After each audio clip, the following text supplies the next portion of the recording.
first started training as a coach and I was learning for my own selfish reasons when it came to personal development, but also ultimately turned that into my business, one of the things I got obsessed with was setting goals.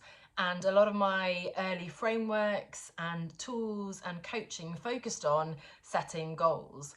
I created a bucket list of 100 things to do before I die, and I really focused on pushing myself and achieving. And that came really naturally to me as a self-confessed good girl, overachiever, perfectionist, whatever you want to call it, alpha person, constantly striving for excellence and achieving that next goal and so on, right? And those goals can be really important, whether it was self-publishing my book and of course launching my business originally, or if it's something more personal like getting to my ideal weight, if that's a bit of an arbitrary number, but feeling strong and confident in my body. There might be relationship goals, etc., etc. So goals are really important. However, what I have discovered is that there's a more nuanced approach. There are different approaches to coming up with goals and to understanding what's really important to us. And I want to talk to you today about 3 different approaches, and you can get the details on the podcast. As ever, go to reimaginingsuccesspodcast.com. The latest episode is out today, new episode every Monday, or you can search Reimagining Success on your favorite podcast app. So these 3 approaches to setting goals, and it's not so much perhaps setting goals as framing what's important to us, giving us that guide, the guiding star, the principles, the framework that's going to help us achieve, and I use that word a little bit reluctantly, the things that matter to us. Now, the first one is identifying your core values. This is one of the first things I did again in my coach training, and it's something that really stuck with me. At the time, I came up with personal development, authenticity, and freedom. And you can really see how those 3 core values framed and guided my decisions in those initial years. So back in 2013-14, I quit my job. I was rebelling against that rigid structure and routine regime of the 9-to-5, decades of the education system, then the corporate world. So freedom to travel, to manage my own time, that was really important. Personal development, I'm a huge fan of lifelong learning, and that's what led me to my coach training and so on, and to this business.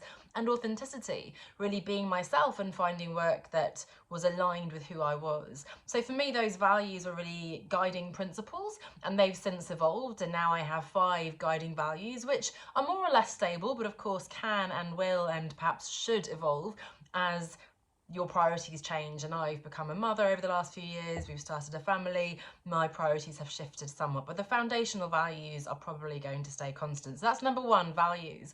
Number 2 is courtesy of Danielle Laporte. If you've heard of her book, The Desire Map, and all of her work around core desired feelings.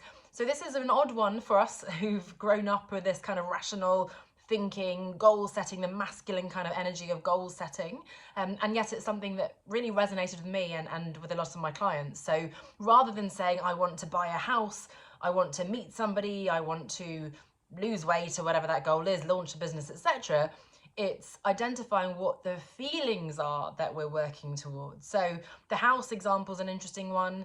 You know, is it that we want to feel grounded and secure and safe? Well, arguably, or perhaps getting that huge mortgage is going to do the opposite. So maybe the goal that we have, the kind of superficial, tangible thing that we had set our sights on, isn't the best way to get the feelings we're after. So I find that really valuable in framing, okay, I want to feel secure, grounded, connected, or I want to feel free, inspired. There are so many things, right? And again, I get into some detail on this on the podcast, but that's the second approach. So defining your core desired feeling is again something that can evolve over time, and it can guide your personal and your professional decisions.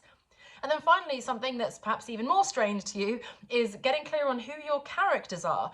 And I'm not talking about multiple personalities or pretending to be somebody you're not. I really feel like we have these different aspects, or I know we have these different aspects to our personalities.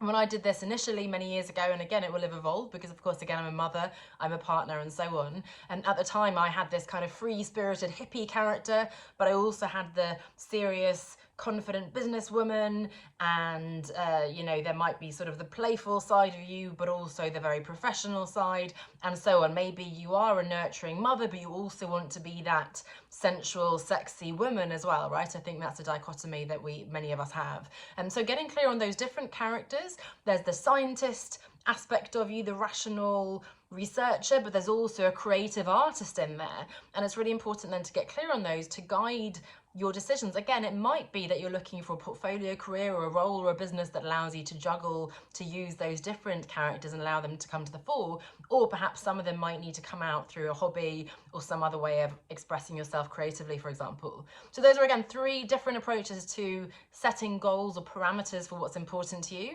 Getting clear on your core values, defining your core desired feelings, and finally getting clear on your different characters. So if those sound interesting to you, I'd love to hear from you, of course. Comment below, but also do check out the full podcast episode and get in touch if you want to hear more about it. But looking forward to hearing your thoughts, how you get on with those 3 approaches, and best of luck, and I'll see you next week.